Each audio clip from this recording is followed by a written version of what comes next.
September 11, 2001. A tragic day that is forever etched into our memory. So well that just the mention of the date is enough to bring back to our minds the vivid details surrounding the tragedy. A day when two planes, piloted by terrorists, crashed into the World Trade Center towers, killing nearly 3,000 people. From that moment to the present, we have been engaged in a war on terror, fighting those who would do us harm. But there is another enemy in our country that is just as harmful as the terrorists we seek to destroy. A seemingly insignificant enemy known as tobacco. In order to understand just how harmful this enemy is to our country, let's take a look at its method of attack. Tobacco causes 444,000 deaths each year.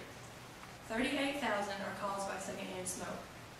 That is the equivalent of 146 September 11th attacks yearly.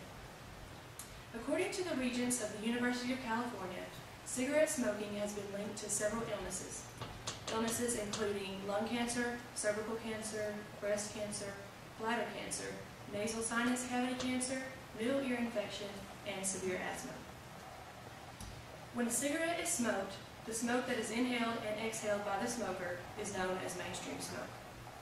The other half of the smoke floats around contaminating the air and is known as side stream smoke. Side stream smoke is the type we breathe in and is also known as secondhand smoke.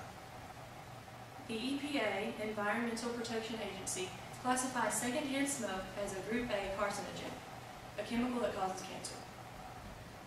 More than 4,000 chemicals have been identified in cigarette smoke, and more than 50 of these have been considered carcinogenic. Some of these compounds only become carcinogenic after they are activated by specific enzymes in the body. After they are activated, they can then integrate themselves into the cells of DNA and may interfere with cell growth.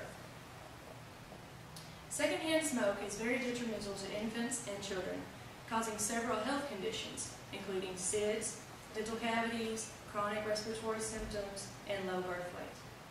Also, secondhand smoke has a negative effect on the heart. An estimated 35,000 to 62,000 deaths are caused by heart disease in people who are exposed to secondhand smoke. In addition to physically, cigarette smoking impacts our nation economically as well. According to the U.S. Department of Treasury, tobacco use may result in excess medical expenditures of nearly $60 billion. A smoker spends an average amount of time smoking a day, 30 minutes. That includes the time it takes to prepare for the break, getting out the cigarettes, possibly finding a buddy to go smoke with you, and then actually smoking and getting back to your workstation a few times a day. That is 10 hours a month wasted. More than 120 hours or 15 full work days a year. So essentially an employer pays for a smoker to smoke 15 full days out of the year. Because of the outrageous death toll and the economic loss associated with cigarette smoking, more and more people have begun to realize the negative effects of cigarette smoking and have taken steps to reduce exposure to smoking. In 2000, the U.S. Department of Health and Human Services launched Healthy People 2010, a nationwide health program designed to improve the overall health of Americans during the first decade of the 21st century. There are several objectives, and reducing the exposure to secondhand smoke is one of them. As of February 14, 2007, 23 of the 50 United States have completely banned cigarette smoking in restaurants and public places.